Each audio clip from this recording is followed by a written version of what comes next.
right, so here we have module 4, which is growing for schools.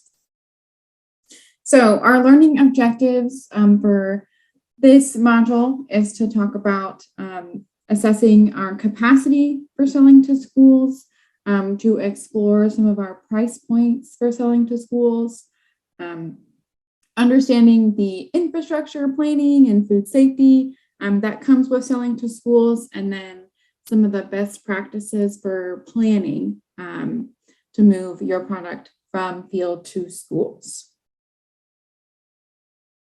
So our first section is business planning for school sales.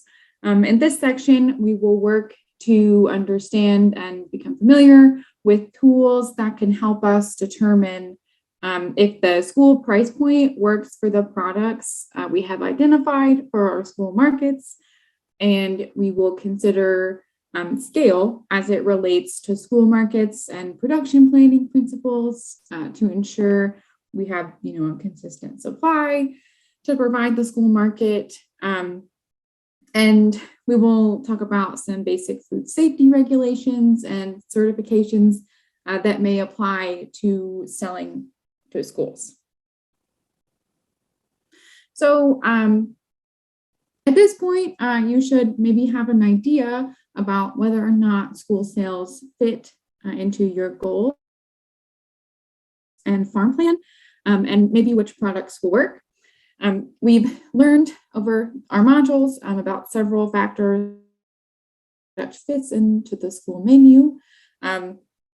These include market channels, school needs, adaptation, talking about like lowering cost of production or using lower grade or maybe blemished product to get around the price point required by schools, some sub-ins about things.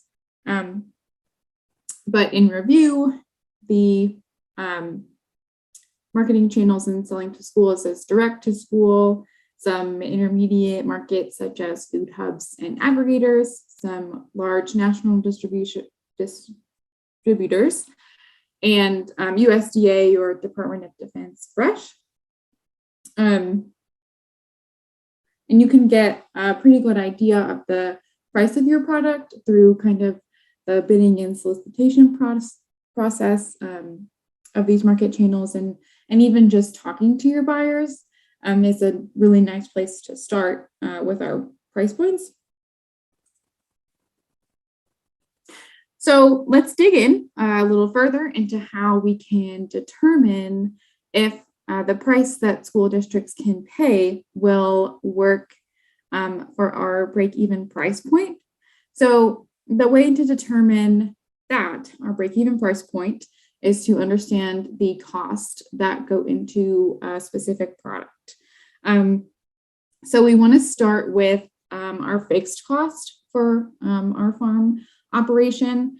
And so usually this is the part where I'm like, what are some fixed costs? And the audience answers. But with the chat, if you want to type some fixed cost in, you can, but you can see on the screen, we have some fixed costs, which is machinery and equipment, irrigation system, taxes on land, some insurance. This can include utilities, mortgage, kind of things like that. That can also be split out over multiple budgets as well. But we have those fixed costs that, kind of stay the same. And then we have our variable costs, which are a little more variable. But some of those would be like our plastic, if we use that, our drip lines and irrigation, weed and insect control, all of the things you can kind of see up in the top right-hand corner. This the variable cost sheet comes from Broccoli Enterprise Budget. But just as an example, we have all of these costs that go into just one crop. And that's stuff we really have to think about. And even underneath, we have our harvest and marketing cost, which add into our variable cost, kind of a pre-harvest at the top and post-harvest costs at the bottom. And these are things we really have to think about and become familiar with as we're talking about price points with schools. So kind of getting an idea of these costs, it would be really helpful for growers to kind of see how much they're putting in, or even to talk about maybe in the looking forward in the future, like this is what it's going to cost me to grow X, Y, and Z. And I need to think about the future cost when talking about price points. So also we have enterprise budgets, which are important for determining our cost of production and helping us, understand our break-even price. So they can be done in a super easy format, in Excel or even on a piece of paper if you would just want to write them down.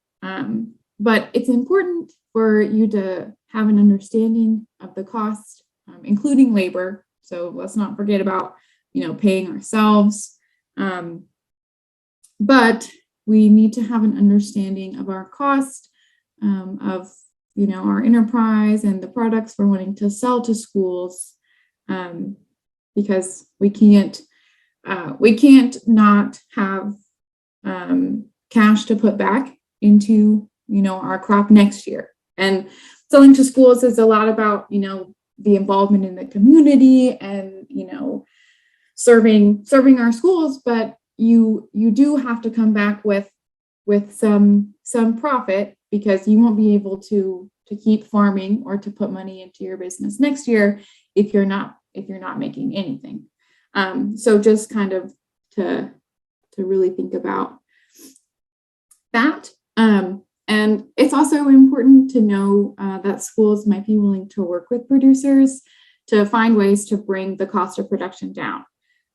So maybe they could take in like unstickered watermelons in a giant bin versus like requiring the farmer to like provide stickers on all of them in like tiny cases. So kind of talking to your specific schools and figuring out how to take out some of those pre or post harvest prices can be helpful.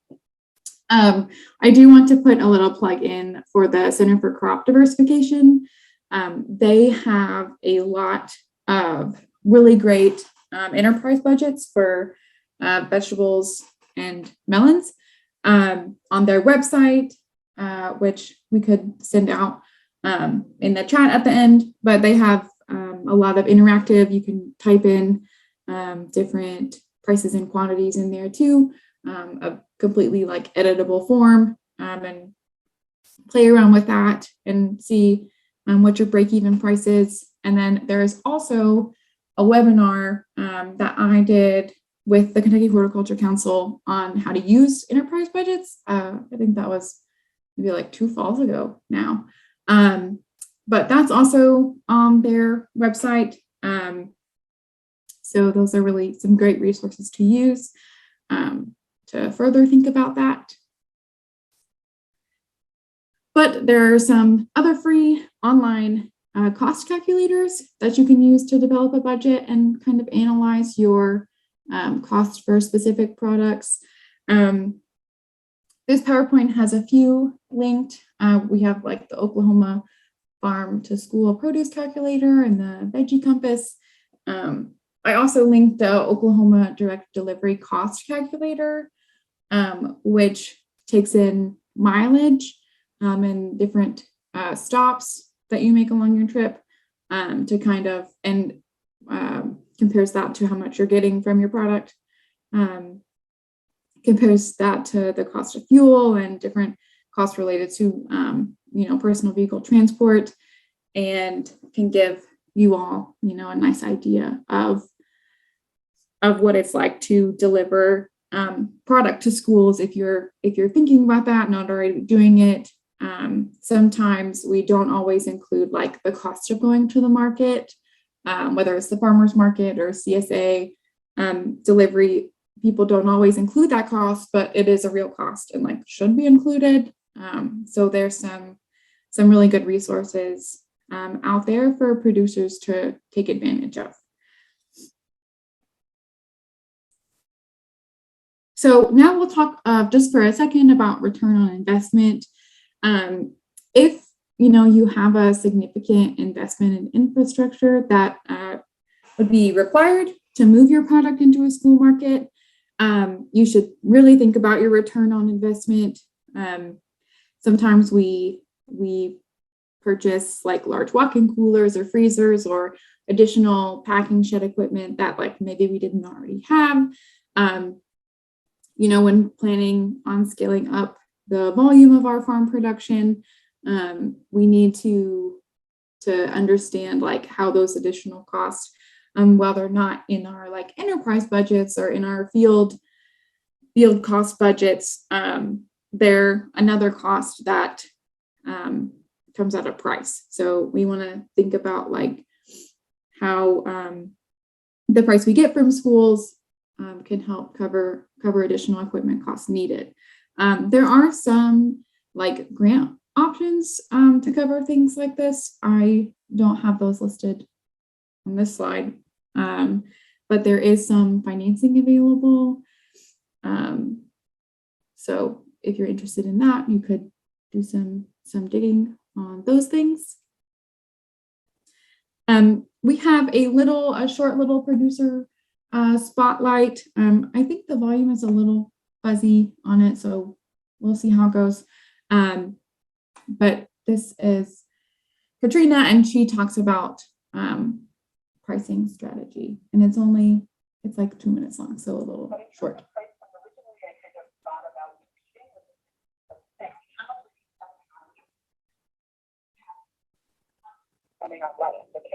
I can't really hear it, Savannah. I don't know. Did you select like when you shared the like share volume or share audio? It's not super loud on my laptop, so we could just move past it. I think, Okay. And I think the audio is a little fuzzy, but I'm not sure if we will send out these slides after or not, but she just talks about how she worked with growers to, not growers, but her buyers, and discussed price point. Oh. Okay. So now we're going to move to scaling up production. And in this section, we kind of want to understand our farm logistics of increasing production to meet maybe an increased demand from schools. We want to examine the appropriate scale and workload and equipment needs that may be required when moving into this market channel. And we want to understand the scale and efficiency standards to meet these buyers' requirements, and some finances and marketing characteristics of successfully scaling up. So if you are considering selling to schools, the chances are that you have already experienced some other types of marketing channels, which would probably be direct marketing, like the farmer's market or a CSA, direct from the farm. But as farmers consider other opportunities for selling to schools, we need to evaluate our current and future scales of production and certain factors that make up the different scales. And most importantly, the scale must represent a good fit for a producer's management skills, land capabilities, and goals. So we want to be able to be efficient at the level of production that we're moving towards. We want to really understand what is required of farm to school, and how moving in this direction. Maybe if you want to do farm to school in addition to what you're already doing now, what does that look like? We want to really think about that, before diving in super deep. So selling to schools can be beneficial in helping farms and businesses work towards their goals of, helping the community, seeing fresh food on kids' plates. But it's not a marketing channel we should, take lightly. We want to reflect on our long-term goals that you have for your farm. Okay, so we want to think about like, do these goals align with like increasing the production and capacity of our farm? Like, is that what we really want to do? We want to like also evaluate the past farming season and think about like, is this a good starting point when considering on taking school accounts as a new market? Like, how well did my season go last year? Like, am I really ready to move forward? Because you want to be in a good place. So we want to think about like the weakest links of our farm and how we might change that or work to improve that when adding in this market, because one weak link can really bring all of the others down if we're not really ready to move forward. Not to not be optimistic, but just to be realistic about being ready to move in the direction of farm to school, and really thinking about like, are the things I need to do to achieve that market channel, to play in that market channel, like doable for me and for my farm? And like, do I have the time? Do I have the support? Really thinking about that. But not to scare you, a farm can start off with basic tools and equipment and infrastructure, and a wider range of investments may be necessary in order to move to school markets. But we just want to plan carefully and think about our return on investment, our break-even cost, the tools we need, the equipment we need, and a lot of times we might already have that if we're participating in other marketing channels. But we just want to think about all the things that are involved in growing for schools, and how we can grow our farm, to meet the school or buyer demands in a sustainable way. We don't want to ramp up too fast and not be able to support all of our marketing channels or the other requirements made by schools, or not have too much time spent on the farm and not enough time for ourselves. You have to think about like nice work-life balance. But we just want to really think about like crop production and our enterprise budgeting, which can be really helpful in talking about and thinking about sustainable growth of our farms. So some scaling up considerations. Scaling up often refers to an increase in acreage, herd size, markets, or enterprises. And so you don't always have to have like 2 times the amount of your current capacity. That doesn't have to be scaling up. It doesn't have to be that intense, because all farms experience some growth. But we want to think about the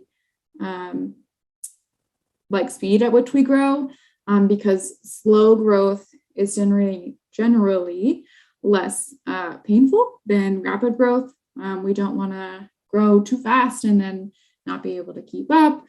But farmers often have like a really nice opportunity to grow as they, put in year after year and become more experienced. And just some considerations for scaling up is like, how will you manage your labor? Kind of land access and quality, equipment and infrastructure, And that goes back to like, what do we have available? Like our land acreage right now, is it all being used for the farmer's market, or is it being used for a CSA? Like, can I take some of that and put it into farm to school? And our equipment and infrastructure, like, do we have equipment that we can use for a dual purpose? And then just another little note that like scaling up, could affect your acreage. The crops that you do grow, maybe you'll add different ones that you haven't done before when you're thinking about, a nice farm, different farm to school crops. And it'll affect your herd size if you're doing any kind of like animal proteins. And then it will affect your markets. So we want to put a little plug in here for labor. It's really important to think about labor as you work on your whole farm plan. You will need to determine how much labor will be required in order to sell to schools, and really think about that. It's important to pay yourself. If you hire outside labor, you'll have to keep track and manage that. But like as an economist, we have to think about the time we spend on our farming operation, because like that is a labor input that a lot of farmers do not include in their cost analysis, but should be thought about. So if you employ anyone on your farm, there's federal and state laws that you'll have to abide by. I'm not going to go super in deep into them. And then it could also be a good idea to set up an accounting system and keep some receipts along the way. And then a lot of people aren't super in depth with like payroll taxes and stuff, but just for anyone who is, just to put a little plug in there, to just be on top of your record keeping and things like that. So some special considerations for selling to schools.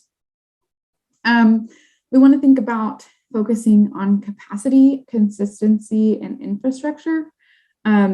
These considerations can be addressed by asking yourself, can you satisfy your school buyers' requirements? Can you grow and harvest, package, send enough quantity for your school buyers, maybe on top of what you're already doing? Or can you comply with the food safety standards and quality standards that schools have to have? Or do you have the ability to move more product through your washing, packing, and processing facility? Or do you have the infrastructure to even do that? Do you have the space in your current cooler or your delivery truck, or those pieces of infrastructure? Just some things that we really need to think about that could be different than our other direct to consumer marketplaces. Because when we, like if we are currently in a CSA model, you won't always like wash and package and process the vegetables that people pick up. Usually you pick them, clean them in some fashion and put them all in a box. And your consumer takes on some of the grunt work of preparing it, cleaning and preparing it. But when you're selling to schools, you kind of have to come at a different angle and think about things that you might not be as familiar with or doing right now. So now we will talk about budget needs of schools. Schools require a certain volume of product that is consistent in quality and quantity, and also meets the needs of their food service staff. And I will put a little plug in and say that the price per unit is likely going to be less than your like farmers market price. There are some premiums that are at the farmers market, especially if you're in an urban market, that you won't get in the school market. So you just want to be aware of that when you're thinking about meeting their budget needs, because they are often not always as flexible as your consumer shopping at like the Saturday Lexington Farmers Market. And additionally, schools usually have a billing requirements that will impact your farm's cash flow. So they have like 60, 30, and 90-day payment terms. So you might not receive your payment like day of delivery. So we want to keep that in mind also. And then we just want to think about that scaling up may require loans on the farmer side, like a line of credit or new equipment, infrastructure, things like that. So we want to think about meeting the budget needs of schools on top of the other needs we have to meet for ourselves when we are thinking about moving into this market. So next we have some like grading, packaging, and labeling requirements that could also be different than the things that you're used to in your other direct marketing channels. So it's important to know that schools may or may not have the exact same rules for accepting product. So kind of talking to your buyer and how they accept product is really helpful. So we have some farms that in the picture here you can see they use a little coding system that represents when their product was picked and harvested and by who. This helps a lot with our transparency and like tracking our food if something were to ever happen. Labeling is a really important aspect of selling to schools that serve food to kids. So we just want to make sure we also, in response to like record keeping, have our labeling kind of line up with that. So we want to have nice records that if a school were to come back to you and be like, hey, I think we had a problem with this product, you know exactly where it came from, is really helpful on their end, which moves us into food safety. So as a food producer, you have the responsibility to practice food safety and to reduce the risk of causing a foodborne illness outbreak. So it's always great to have a food safety plan. And food safety and scale have important considerations. FSMA, which I think some of you probably have heard of by now, they have some exemptions, which I think most farms are exempt from the FSMA requirements, but it is never a bad idea to have a food safety plan anyways, because it really keeps you covered in case anything were to ever happen, and it just keeps everyone safe, and you and your farm crew following the same food safety standards is helpful for like consistent quality product going to the schools all the time as well. So when thinking about food safety, we want to do a little slide about managing risk with insurance. Scaling up to sell to schools often requires a certain level of liability insurance that is not covered on your normal farm insurance plan. So I don't have the exact figure on what schools require, and that would be a great question to talk to your schools about. But your general farm policy has some product liability insurance, but it's often not enough to meet the school's requirement. So you'll want to have a conversation about it. But it's really important in protecting yourself because our product liability insurance is going to cover you as a producer if anything were to happen with your product that would cause a foodborne illness outbreak. So an important tool to have in your toolbox is some liability insurance, and it's often not an extreme cost to a producer.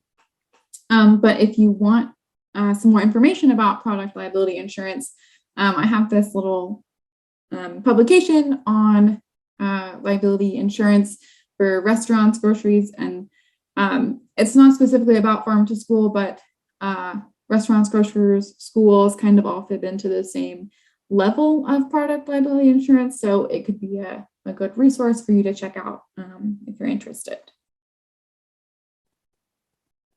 So our final considerations are you may not need to scale up to meet your school market demand, but it is likely that if you are already involved in direct marketing in another fashion, such as farmers market, CSA, roadside stand, that kind of thing, you might have to scale up to include farm to school in your marketing channels. And then we want to talk about pricing being a function of volume and scale. We want to really think about our return in comparison to like how much it may cost to scale up. We want to make sure we are getting a return on that investment and able to, at the end of like this season, put some money back into next season. So we can always continue to like see the like fruits and vegetables on the kids' plates at the school cafeteria. So now we're going to move into crop production and planning.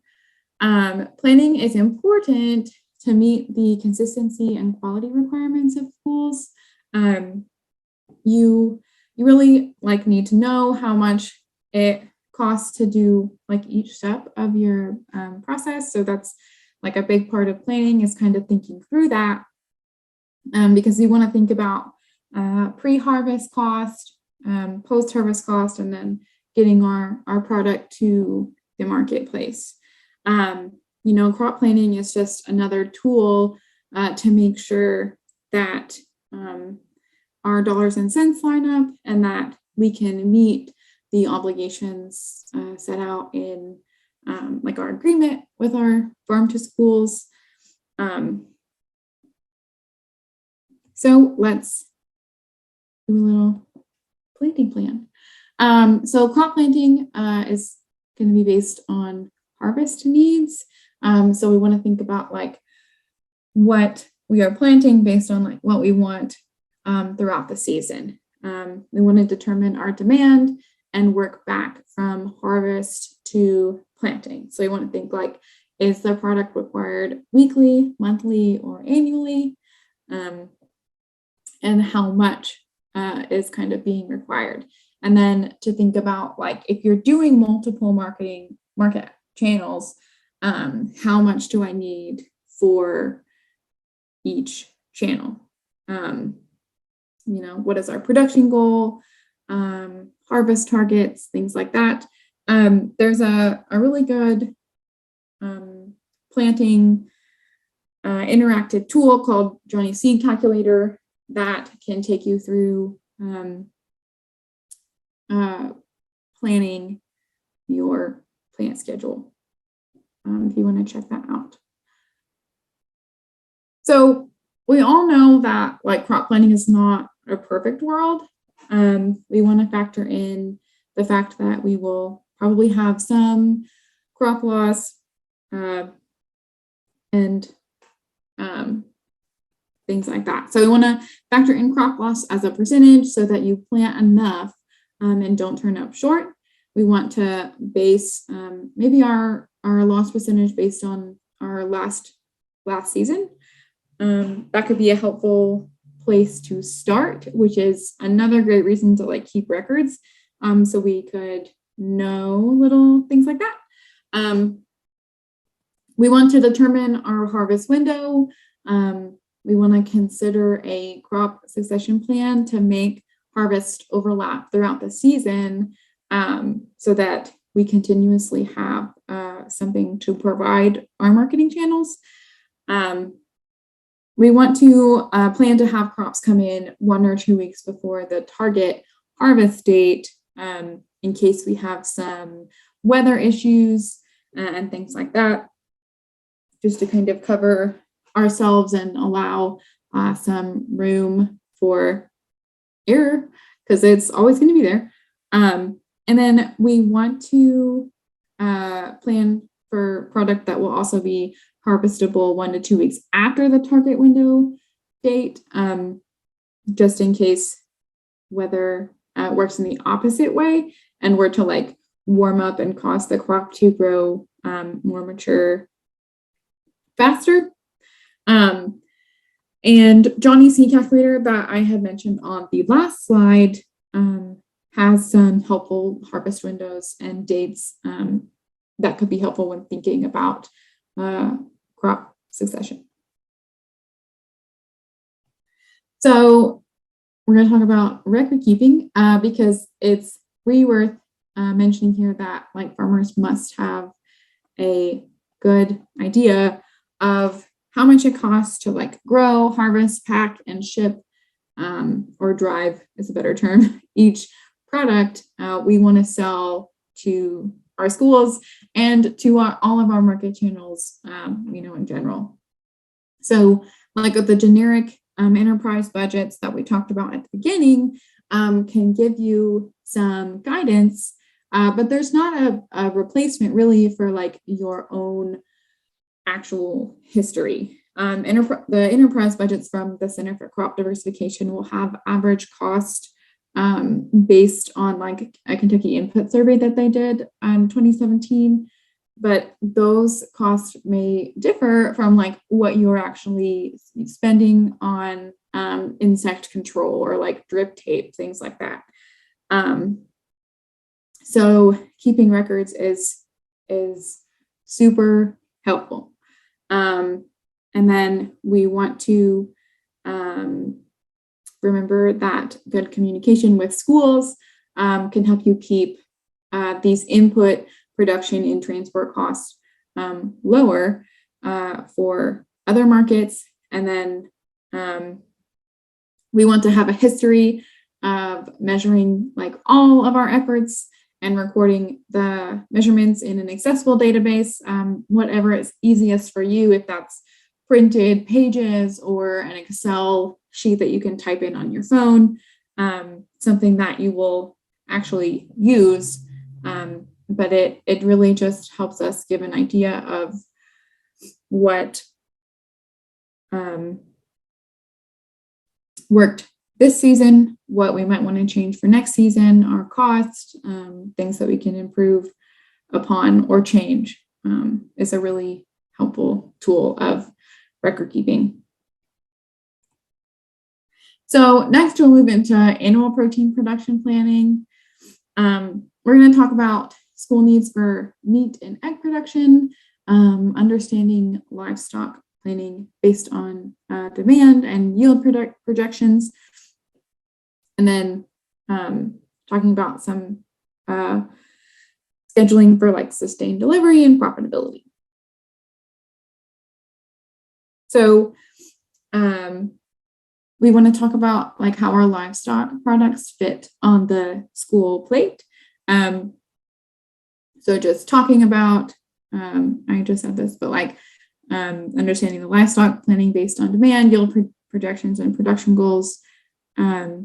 If you're interested in animal protein products for assigned schools. So proteins are actually the most expensive part of a school lunch meal. So considering the cost and various options that you can offer is helpful. For example, like ground beef can be shipped frozen, and used in various recipes like burgers, meatballs, casseroles, and tacos, but it doesn't have to always be like fresh delivered in the same way that like vegetables are. So you have some room to kind of experiment with that. But it is likely that a school is already serving meat. So if the school can take it in the form in which the producer can provide it and for an affordable cost, substitution is pretty likely. If the school is interested and can get, beef from you at the same or a reasonable cost as their current supplier, why not? But a benefit is that meat can be used year round. So provisioning meat is likely to require higher volumes than seasonal vegetables. And also there are some cuts and parts that don't necessarily get us the top dollar. So we want to think about what we are offering to the schools.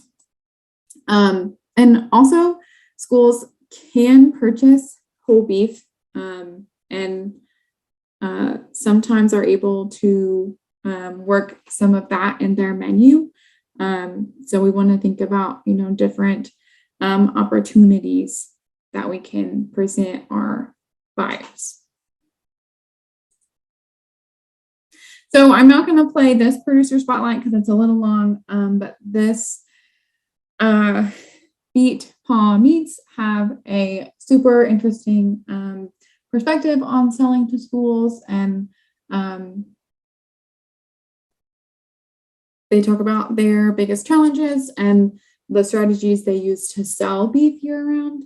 And if you're interested, you can check it out later. It's a little long, so I won't play it, but it's super interesting. So we want to think about our school needs. So meat portioning sizes in schools are usually like 2 to 3 ounces per serving.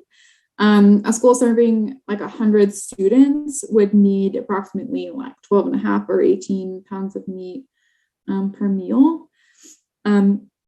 Versatile cuts and products like ground beef, chicken breast, thighs, or wings, or bulk eggs work well in school kitchen settings because they can do a lot with them, and that is like what is important to like cafeteria staff, is like being able to use the product and like the ease of use. So a lot of communities are having like a whole animal discussion.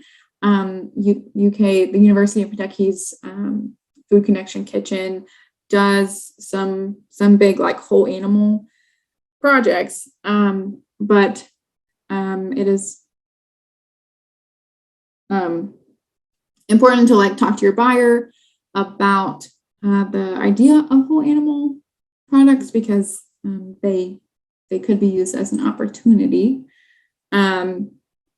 But for some schools, like they don't have the capacity to break down whole animals. So like smaller packaging may be better for kitchen efficiency. Like if they get like 5-pound chunks of like ground beef or like bulk frozen chicken pieces, that might be more accessible for them. So just thinking about like what works best for them, and like what also you could provide or like works well for you. There are some like rules that go along with that, like for processing. If you were processing it like yourself, you would need a state or USDA inspected facility. So you want to have a conversation with your buyer, especially around meat, is like what the school district requires, and how that trades off between the school and you as the producer. So we want to talk about like assessing our current production.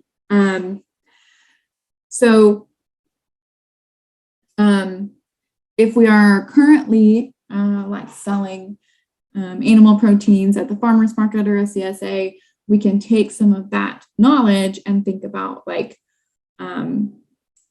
if we have the capacity to meet another market channel, and then thinking about, again, our break-even price and like, do we have the acreage if we want to increase our herd size or like laying hen size. You want to think about our production and then move like forward from there. Is a really helpful like place to start with that conversation. So we also want to, like once we know how much product might be needed from the schools, like we want to assess our production capacity. And there are some tools to help with that. There's a resource in the Compass Toolbox, which can help kind of talking about like production capacity and profitability. And we want to also mention like having good relationships. So like having good relationships with your meat processor could help communicate effectively with your school chef or food service director, like all trying to link in together could be super helpful. And then lastly, I want to do a little slide on eggs.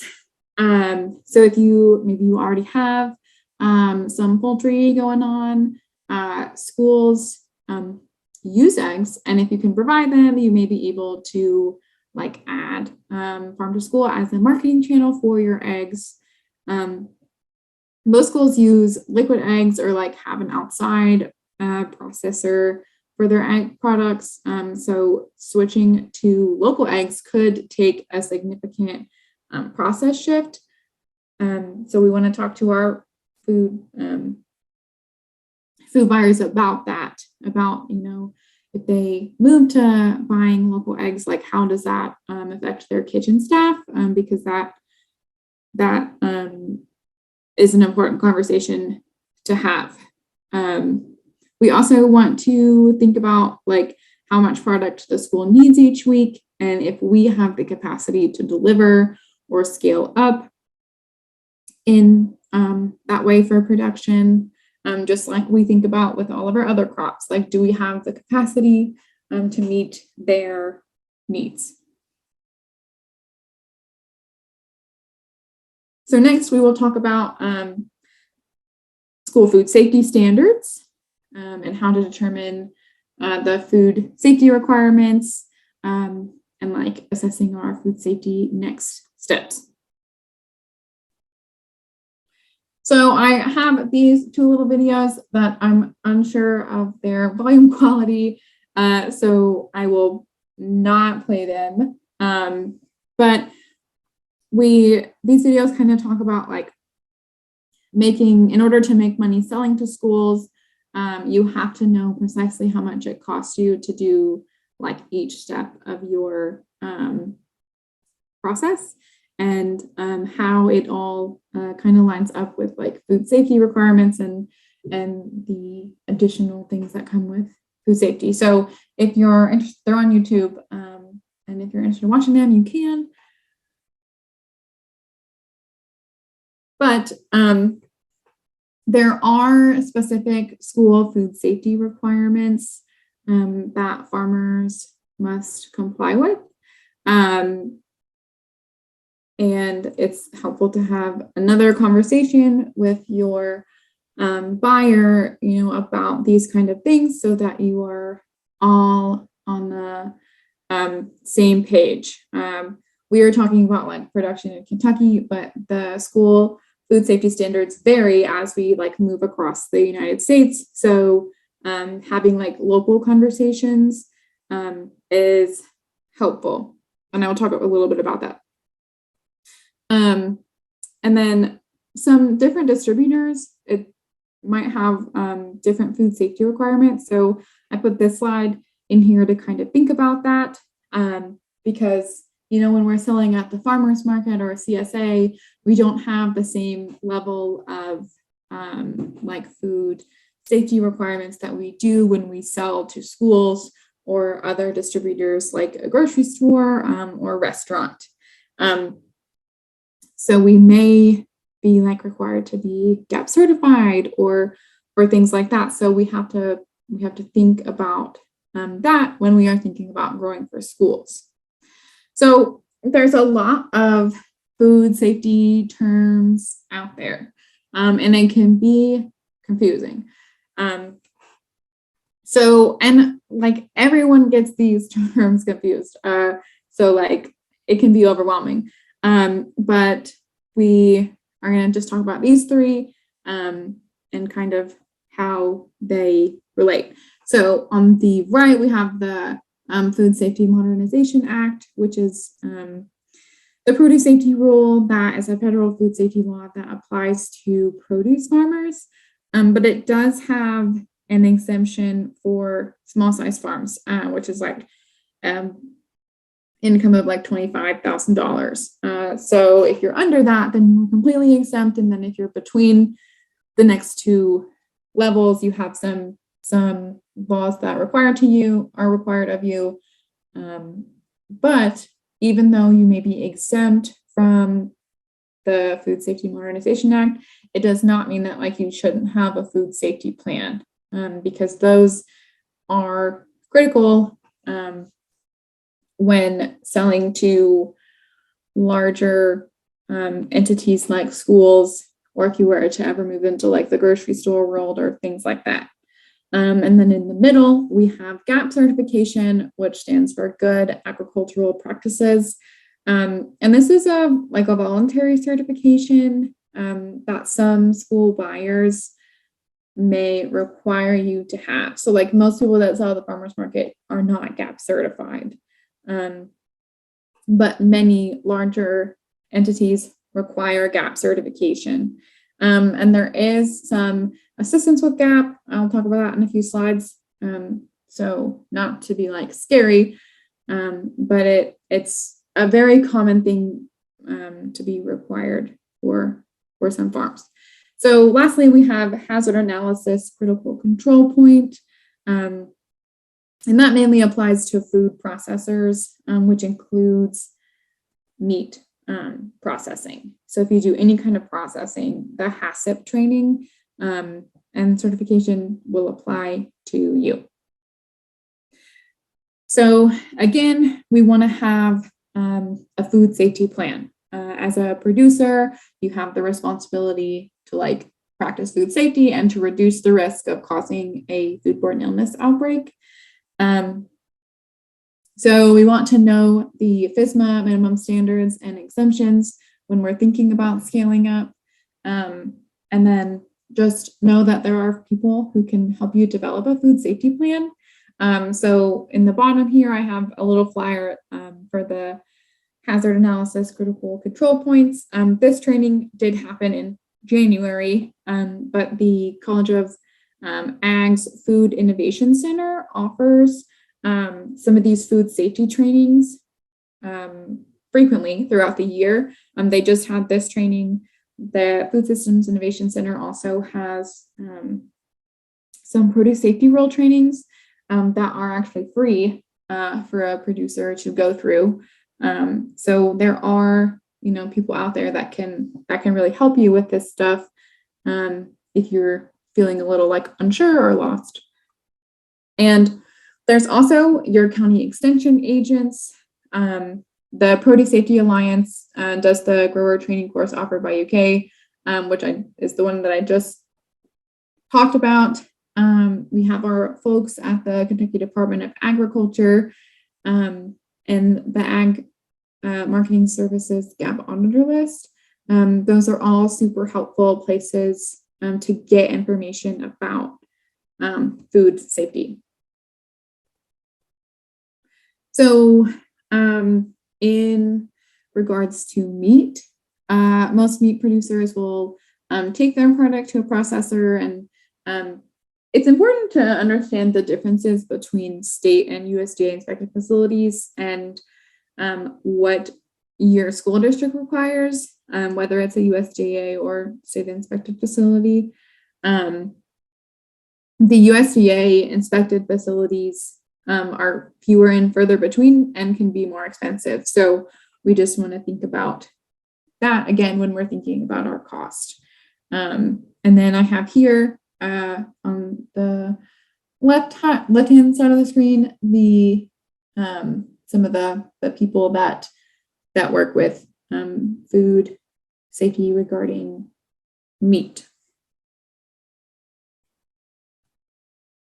And then this is the last slide about food safety planning. There's a little gap audit process YouTube video if you're interested on like learning more about that. But the big picture from this screen is that you can get gap audit help from Brian Brady at uky.edu. He works with the UK's Food Connection and does a lot of work with farmers that are getting ready to do their gap audit. He kind of takes them through like the process, what you expect, and helps them understand like if they are ready, because it does cost money to have your farm like gap audited. So he kind of lets producers know like, oh, I don't think you're ready. You need to fix these things and come back, or yes, you are ready. You can have your inspector come out and go through the process. So he's a really helpful link if you're interested in GAP certification. And then the financial assistance that I talked about, the Kentucky Horticulture Council offers some financial assistance for the GAP audit process. I think McKinsey could tell you more about that or direct you to the link. And then the Food Safety Modernization Act, or FSMA, the producer grower training course, is currently offered for free to growers. I had mentioned that a few slides ago. It's given by the Food Systems Innovation Center. And I think they're doing it like on a once a month basis. So if you're interested in that, you can reach out to them. It's I did it in the fall. It's like a all-day training, but super helpful when thinking about your food safety plan. So in close, we want to understand our break-even price point that we need for our products when we're expanding into school sales. We want to understand the weak links that could be a part of our farm before scaling up. You know, am I ready? Can I do this? Other considerations that we'll have to make, like the food safety requirements that could be new. We want to have a production plan kind of laid out for our crops, and then understanding how to communicate your food safety practices to the food school authorities. And then I have this little question for reflection. This was part of the PDF that McKinsey sent out, just to kind of take some time to go through these for this module and talk about your break-even price, your weak links in the farm, product plan, and food safety. And then this is my contact information. If you have any questions or want to talk about anything, McKinsey is a great resource for farm to school. But if I can help you all in any way, then my email inbox is open.